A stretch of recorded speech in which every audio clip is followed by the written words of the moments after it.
No fundo dos olhos, é possível ver o fundo do rio em cada um. Olhos d'água, uma afluente que corre forte, refrescante, manejado pelo tempo. As águas que se vão nunca voltam. De onde eu vim, os sonhos adormeciam às vezes, mas eu nunca permiti que eles morressem dentro de mim. Entre gotas de lágrimas e sumidouros de vozes, ficam ao som do mato os assuntos sobre nós. Que o vento revele meu eu e o tu. Sou Nega Carolina, mistura de mato com água doce. Enxergo no mundo paralelo outras possibilidades para além da poética da realidade. Eu acho que a gente tem que explorar as margens do pensamento, do mundo, das ideias. É onde eu fico mais confortável, é onde eu me sinto mais livre. Gosto de trabalhar com arte. Gosto de viver dentro de um mundo que eu crio, onde lá estão estabelecidas as minhas regras. E faço desse mundo um lugar de proteção para poder viver. Eu sou uma pessoa que eu gosto muito de dar risada. Eu sou uma pessoa muito sorridente, assim, gosto muito de dar risada. Qualquer momento, oportunidade, assim, eu tô dando risada. Porque eu acho que sorrir, por mais que você não esteja bem 100%, melhora, assim, né? O seu ânimo, o seu estado espiritual. Então eu gosto muito de sorrir, gosto muito de conversar. Sempre que dá eu tô conversando, falando, até sozinha. Eu acho isso um pouco estranho, mas eu sempre tô falando, porque eu gosto muito de expressar os meus sentimentos. Eu sou uma pessoa que gosto muito mesmo de música, de escutar música, de cantar. Tipo, eu acho que eu consigo me expressar mais dedicando a música pra pessoa ou cantando pra ela do que falando, assim, né? Mas eu também gosto muito de falar, então eu gosto de escrever poemas, eu gosto de escrever algumas músicas, assim, ninguém sabe, mas eu tenho. Eu gosto muito de escutar músicas que falam sobre o que eu tô sentindo, né?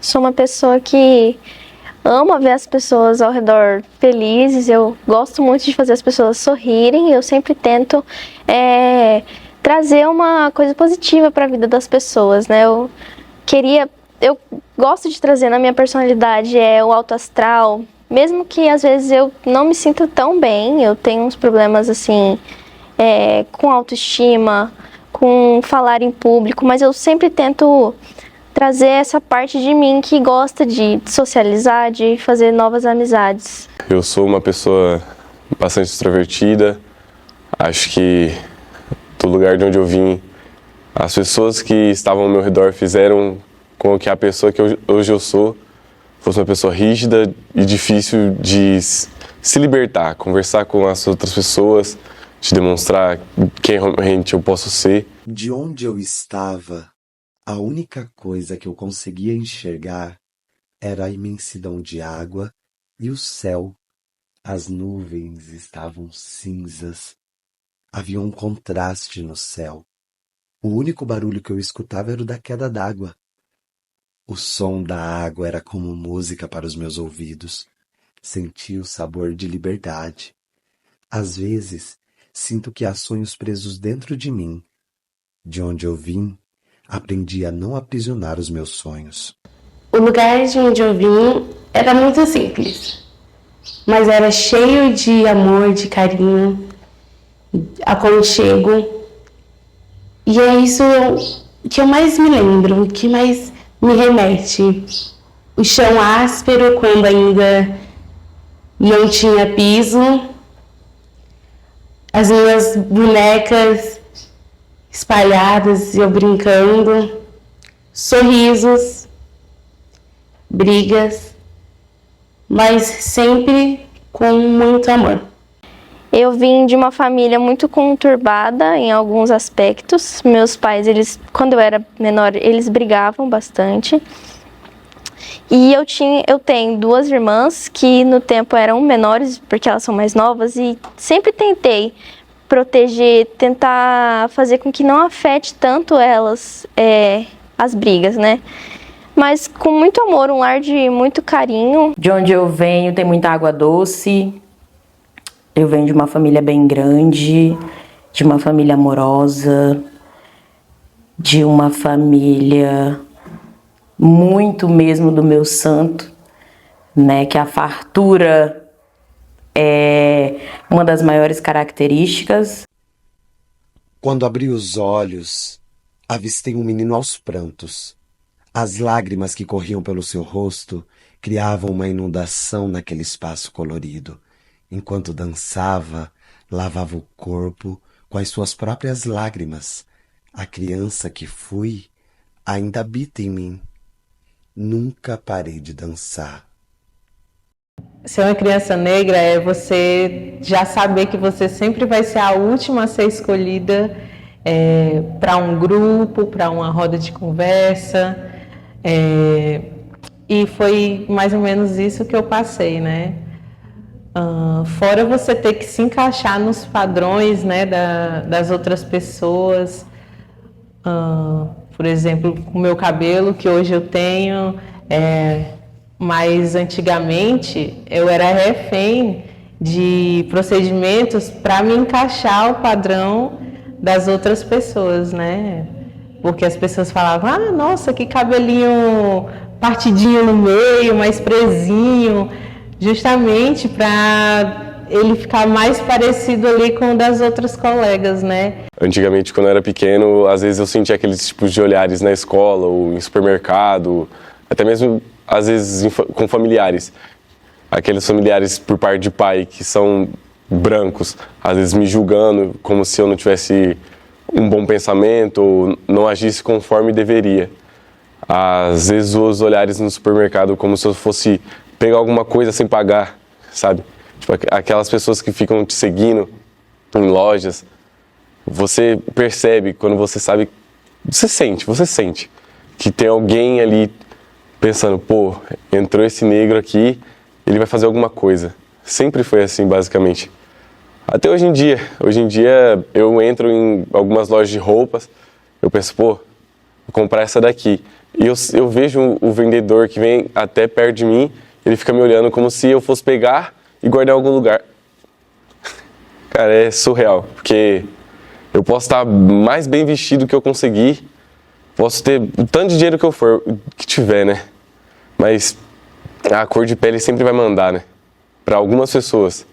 Tipo na escola, antigamente, quando eu era pequeno, alguns professores davam mais prioridade para aqueles alunos que esbanjavam o dinheiro e eram brancos, né? Então, acho que bastante coisa mexeu com a minha cabeça, porque já ouvi bastante coisa. Às vezes, no supermercado, uma vez, eu já ouvi que eu era um macaco, e como eu era mais jovem, eu não sabia o que era, então eu não liguei, eu cheguei pra minha mãe e contei. Ela me explicou sobre as questões raciais, sobre as pessoas julgarem pela minha cor. Só que as pessoas não deveriam fazer isso, elas não conhecem o tipo de pessoa que nós somos. Elas só sabem julgar porque somos diferentes, mas por dentro todo mundo é igual, a gente sangra igual, então cada comentário que eu ouço, tipo, às vezes uma brincadeira, ai, macaco, ai, orangotango, por exemplo, né? Tipo, as pessoas não sabem o peso que isso pode causar. Imagina uma criança hoje em dia, ela ouvindo isso desde pequeno, quando ela crescer, ela pode ter vergonha de si mesma. Então, eu acho que isso deveria realmente mudar, a sociedade deveria ter mais cabeça. Eu sempre tive, assim, uma vergonha de ir pra escola com o meu cabelo solto. E a minha mãe todo dia fazia trança no meu cabelo. Porque eu chegava na escola e é criança, né? Criança fala coisa que não entende. E eu me sentia mal com os comentários.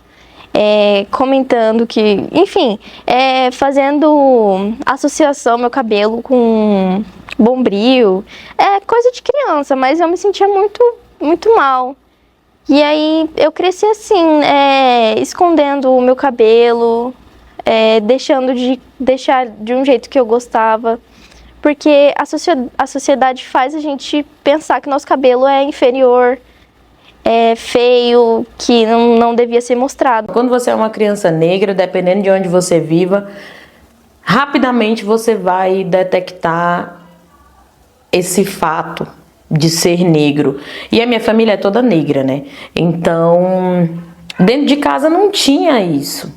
isso assim tão explícito, mas na escola as questões eu tinha um problema muito grande com o nariz, assim, absurdo, e com a boca também, e o próprio cabelo, tanto que eu fui uma criança que tinha cabelo cacheado, a coisa mais fofa. E depois, quando eu fiquei adolescente, eu alisei o cabelo, que eu acho que é uma realidade de muitas meninas.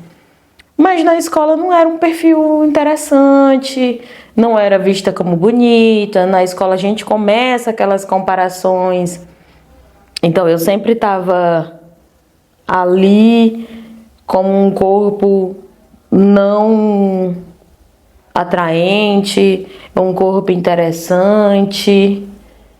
E isso foi evoluindo, né? Porque você vai começando a lidar com as fases dessas questões raciais conforme o tempo vai passando. E na adolescência eu tinha muita disforia, assim, com a minha aparência e tudo mais.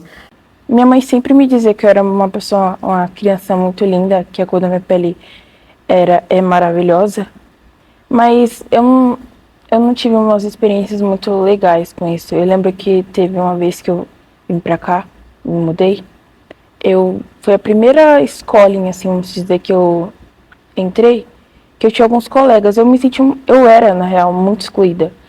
Eu me senti, assim, meio acolhida porque a minha mãe trabalhava no colégio, porque eu não tinha muitas amizades, assim, na escola.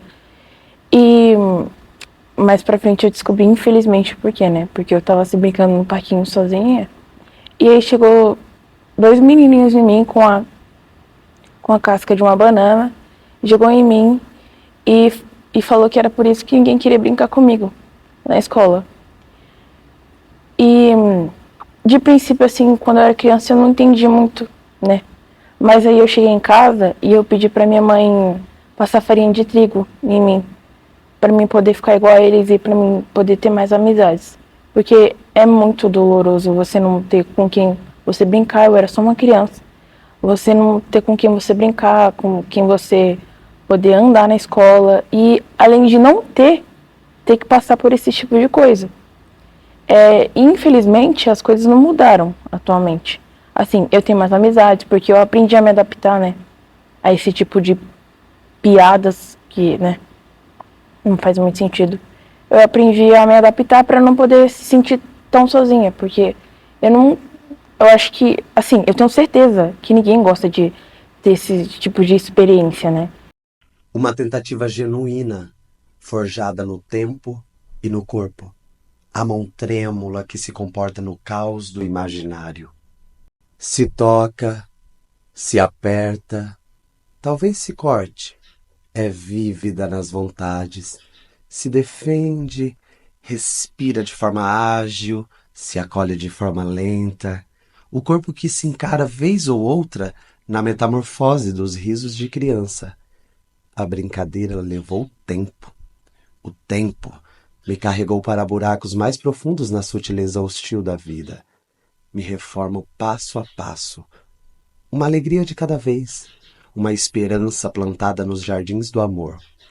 E vem os pés, escondidos nos sapatos, portais disfarçados, a vereda misteriosa das nossas histórias. Depois de adulta, teve uma vez que eu fui numa loja comprar umas coisas. E aí, o cara da loja, o dono da loja, né? Um dos donos é um conhecido meu, um colega e tudo mais. E aí eu saí para uma outra sessão, assim, para procurar outra coisa.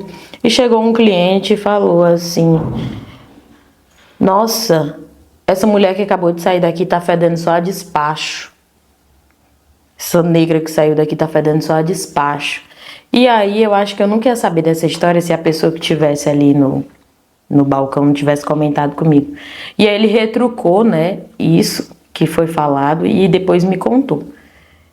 Mas a pessoa não se dirigiu diretamente a mim.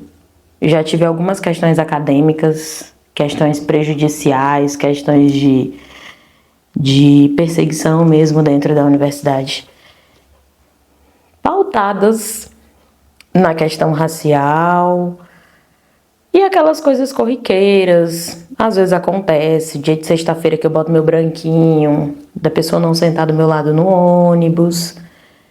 né? Porque aí mistura essa coisa do racismo com a intolerância, dentre tantas outras situações que já aconteceram.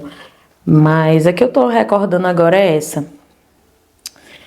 A Conceição Evaristo, que é maravilhosa, né? Que tem um conto muito lindo chamado do Zuquerença. Ela contou a história de uma mulher que foi para uma outra cidade, levada pelos pais para estudar e ser alguém que vinha do interior. E isso não se sucedeu, muito pelo contrário, ela acabou sendo induzida à prostituição, enfim. A senhora virou mãe, teve muitos filhos, foi para a favela e ela virou alguém de rua depois disso. E Duzu simplesmente, ali no momento da sua morte, ela imaginou que sabia voar. E ela se entregou ao voo num dia de carnaval, em que ela preparou toda uma roupa, porque ela queria desfilar na ala das baianas. E ela se entregou ali para o mundo. E ficou a neta, Querença, né?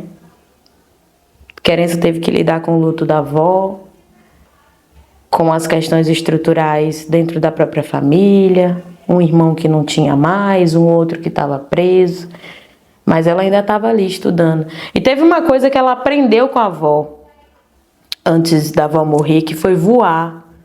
Voar é uma coisa muito difícil, muito distante da gente. A gente não tem as ditas asas. Voar tá para além de um imaginário simples. Voar precisa de ousadia. E a gente precisa entender os tipos de voo para que a gente não caia. Então acho que eu deixo isso. Acho que a gente precisa aprender a voar mais. E a própria Conceição fala de que ser pioneiro quer dizer que a gente está abrindo caminho. Então isso também é uma coisa que eu levo para minha vida. Hoje eu estou me transformando em degrau para que outras pessoas possam subir e chegar lá também. E disso eu estou falando das pessoas nas quais eu me identifico. As pessoas negras, as pessoas de favela, enfim, as pessoas que sabem a dor que é viver e de como é difícil permanecer vivo. Um deitar na madrugada com a janela aberta, o sono vigiado pela lua. Os sonhos me atravessam dormindo ou acordado. Um ponto, um querer,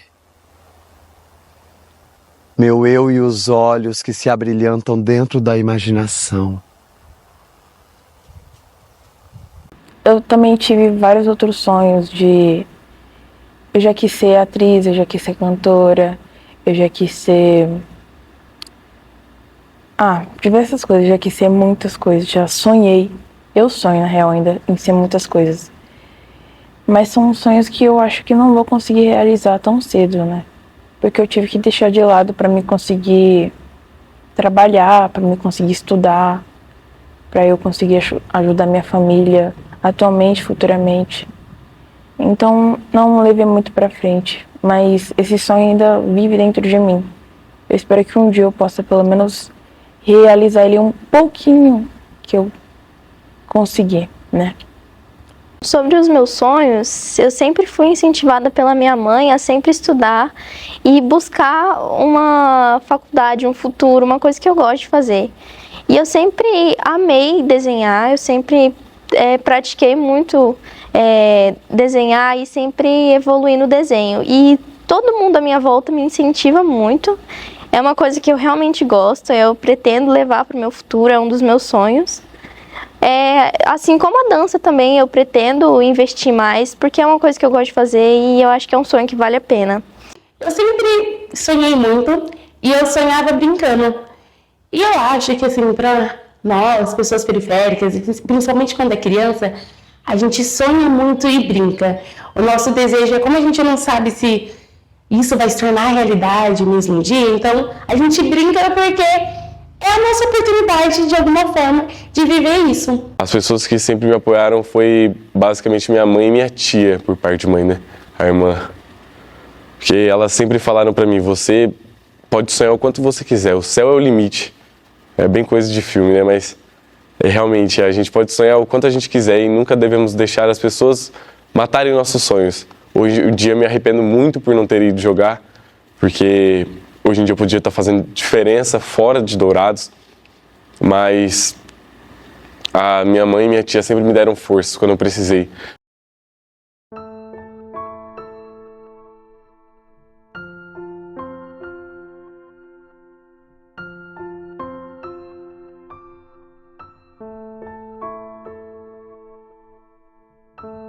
Neste corpo há tantas memórias, memórias de uma infância onde o sonho parecia um mundo intocado.